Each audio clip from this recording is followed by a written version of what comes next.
Happy holidays everyone! I'm going to tell you all my games of the year 2022, all the games that I have played, all the games that I consider myself giving an award to, and the games that did not deserve any awards. So I have in total 22 games in this video. Hope you want to watch everything. I'm gonna include a lot of gameplay footage so that you know what you can pick up also. So as I do every single year when I do a game of the year video, I put them into two sections. The games that were actually released this year that I played and the games that were not released this year but I played them, and I consider them a part of this year because I played them. So I will give out Game of the Year and Game of the Year not released.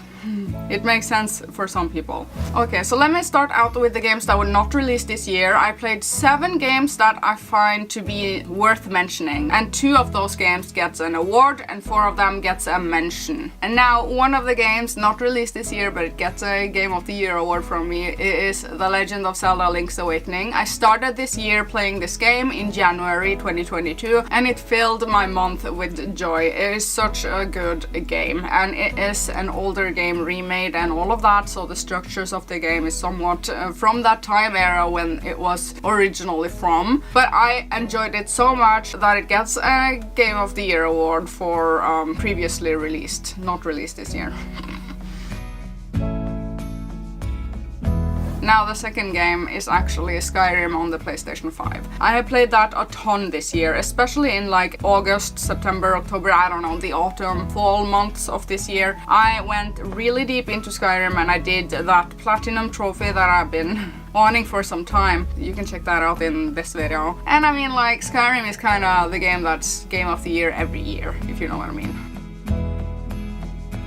Now the 4 games that are gonna have a mention at least. It is Pokemon Brilliant Diamond. I did not very much enjoy it and I don't know why, but I have a review up for that if you're interested in hearing what I thought. Another game that I played a ton is Chaos Bane. It's called actually Warhammer Chaos Bane and it is an ARPG and I was very hooked on this game for quite some time, and it is not released this year, like I said. I'm getting to the actual releases very soon, but that was worth mentioning.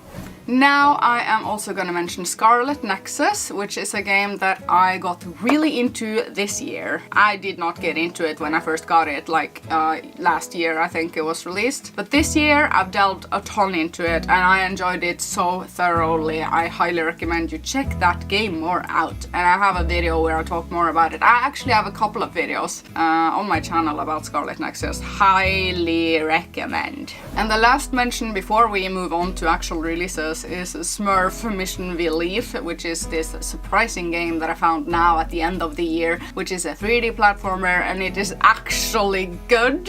I mean, I have played so many shitty ones, but this one, highly recommend. Currently on sale also, maybe on the Switch. I think I saw that it was on sale. So that is also having a mention. Now we are getting into the actual releases and the actual official Game of the Year award from me. 7 games gets an award and 8 games gets a mention. At number 7, Game of the Year 2022, I have Atelier Sophie 2, the newest Atelier game, which is the series that I love, that I have introduced like 1,000 of you into and talked about for years. Now it had a new iteration into the series. It is a continuation of the story that we saw in Atelier Sophie 1, but I feel like you don't need to have played the first one in order to jump into this one. It is out everywhere, also on the Switch. I played it on the Switch. Pretty good game, but I still have like a few things to do left in the game. I am going back to it. I know for sure that I will do that. So that is the 7th place of Game of the Year 2022. Now in 6th place of actual releases, Game of the Year, God of War Ragnarok. Now I made a pretty big video on God of War Ragnarok and it is a PlayStation exclusive game. It is such a high budget game and you actually feel that when you play it. It has such an exciting story. It was the story and the fluidity of the combat, like I like to say, that made me so invested into this game, so that takes the 6th place of Game of the Year 2022. If you have made it this far into my video, hit like on it. Now on 5th place, I am actually putting Xenoblade Chronicles 3. It is such a big and open world RPG fantasy game with such a unique story. Now, I am not usually a very big story person, but now I've mentioned a couple of games that actually has big and great stories. Now, Xenoblade Chronicles 3, I made a review of that, also did a review of that, and it is pretty good game, except for the blurriness that I find to be very prominent on the Switch these days. Just a blurriness overall. Now this is an exclusive to the Switch, so this is what you get. But it is absolutely taking my 5th place of Game of the Year. Now in 4th place of Game of the Year, and it is a game that I think a lot of people are gonna have as a Game of the Year on their lists.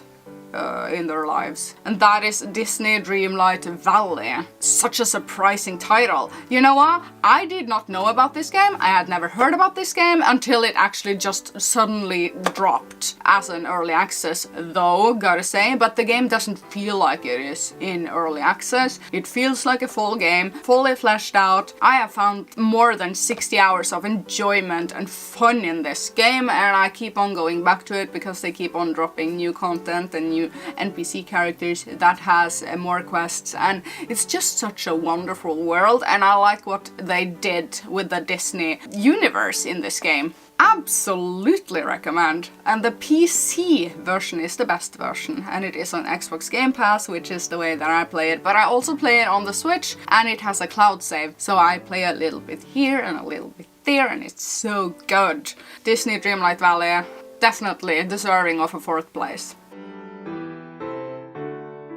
Now at a 3rd place, it's a game that I went into like a little kid that was afraid all the time, and it was something magical about feeling so small, if you know what I mean. Elden Ring. This game taught me a lot about the world and the universe. No, it taught me to parry, block and roll and appreciate a progression that was not making me angry. Dying in this game did not, for some crazy reason, make me irritated or anything. It just was such a perfectly balanced, hard game that it was constantly interesting and rewarding to progress in, and that is why it's taking the 3rd place. Well, at 2nd and 1st place there are games that were like more impressive, but this Elden Ring, I can absolutely see why this is considered the game of the freaking year for a lot of people. Such a wonderful, mysterious world that really takes you in. At least that is what I felt when I played it, and I need to play it even more. I want to go back to that world. I was just experiencing something new and fresh, which is something that we don't often come across if we have played like 1,000 video games for the past couple of decades. So Elden Ring, 3rd place, definitely. Now in 2nd place, this is a game that I reviewed on the channel and I gave it a 10 out of 10. And a lot of you may remember this, some people were shocked, but I was just being honest and true to my heart and soul when I did that review, and it is still a score that I do not regret, and I am talking about Pokemon Legends Arceus. In my humble opinion, it is far superior than Pokemon Scarlet and Violet. I just found such a sense of freedom and sense of wonderful exploration. I am not good at explaining this feeling that I got from this game, but it was like 1997 and I discovered Pokemon again for the first time. It sparked a feeling in me like this is the Pokemon game of my dreams, that I can actually throw the balls, look at the Pokemon out in the wild. It's sort of weird when I put it like this, but I found so much enjoyment in Legends Arceus that is the game that I want to recommend to anyone that want to jump into a a Pokemon game at all. I think it is the best and sweetest and most fun starting point. Now, video games are supposed to be fun, and this game just nailed the fun aspect. And all of that, and then some. I can highly praise Legends Arceus. I can do so because it did something to me, and other people have said that the graphics are bad. I am not necessarily disagreeing that it could have looked better, but I have played a lot of games in my life that has crappy graphics, but are still 10 out of 10 games because of the fun and feelings that they provide.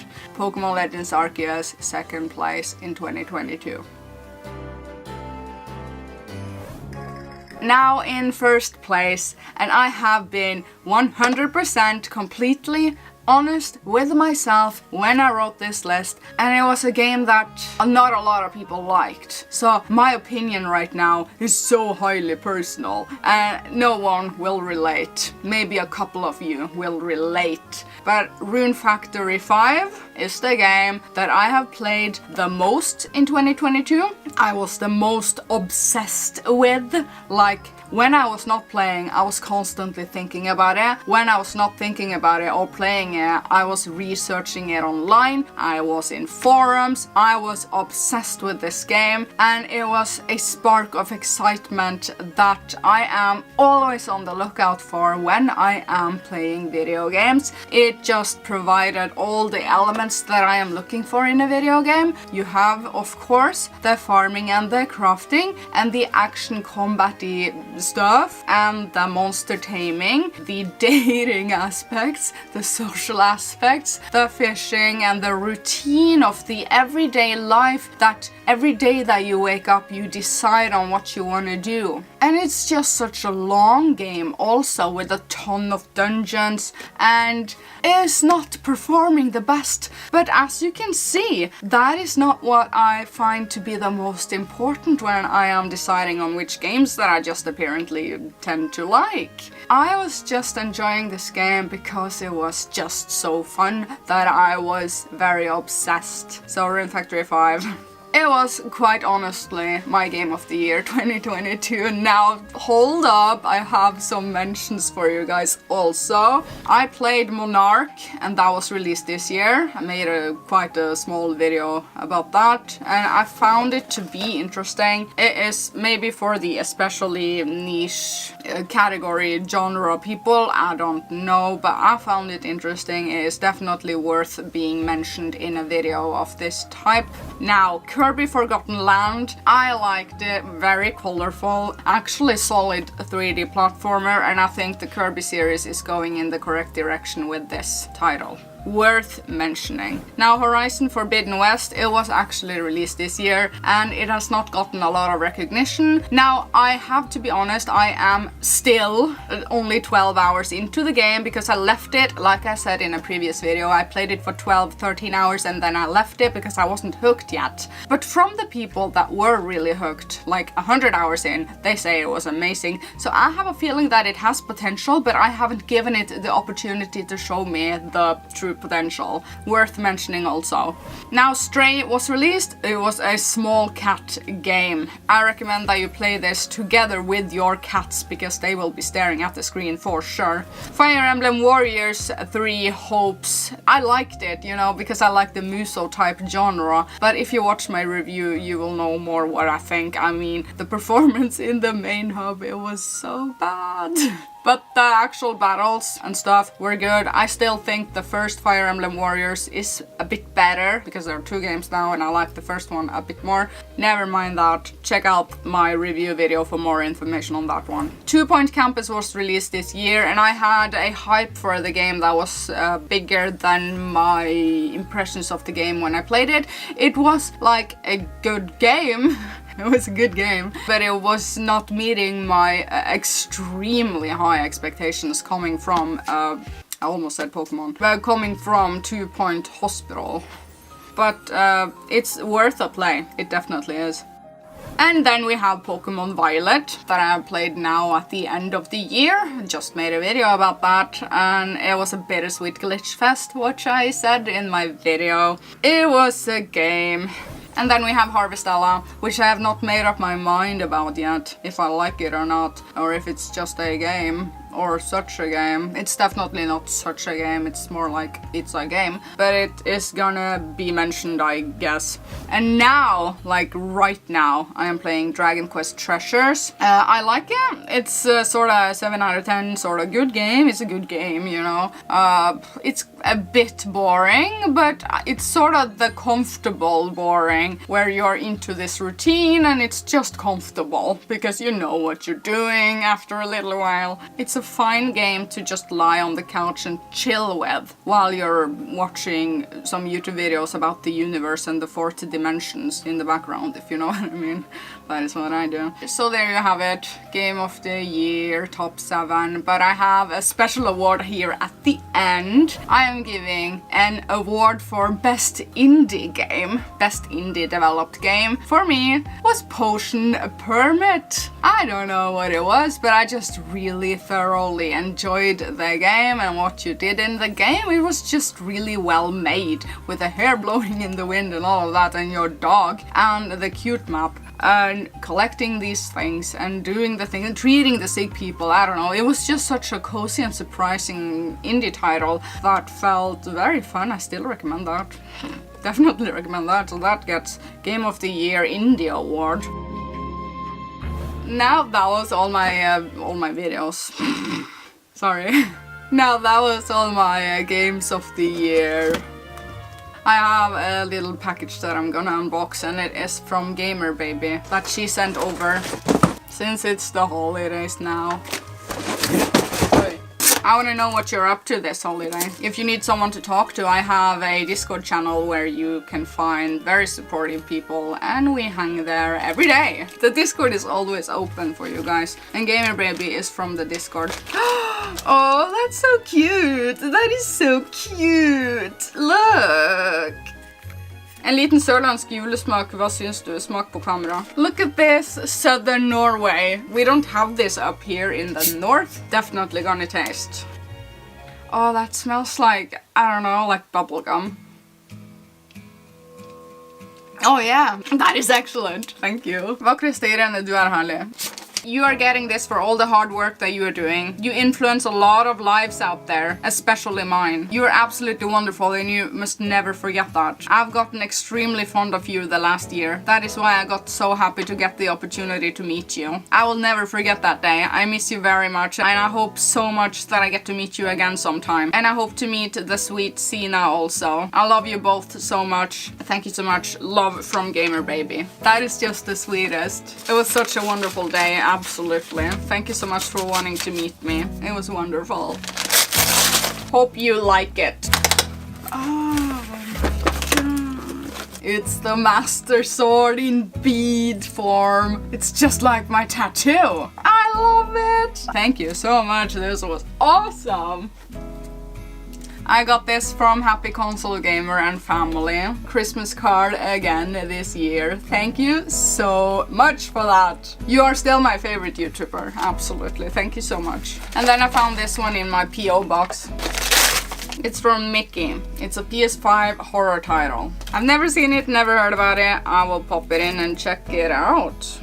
Thank you so much. Now I also got this one, which is the Skull & Co. Neo Grip, which I am saying to you guys, and I've always said it, that it is the best grip for my hands and for the Switch. I am loving how comfortable these are, and that is no joke. It is way better than Satisfy. I'm just gonna have that set. And I have a link and I have a code, discount code. Comes with several grips that you can choose from. So here they are. Different types of grips. Pretty good. Thank you so much for watching this video, and I hope you are having a wonderful holidays. And remember, my Discord is open for everyone. We are a lot of people that will be hanging around there because Christmas and holidays and stuff, it's a time that can be a lot of things. Thank you so much for watching, and I will see you later. Next year, probably. Hallå? Nice. Yeah. Yeah. Yeah. David. Yeah. Yeah. Hey. Odd. With an unique history.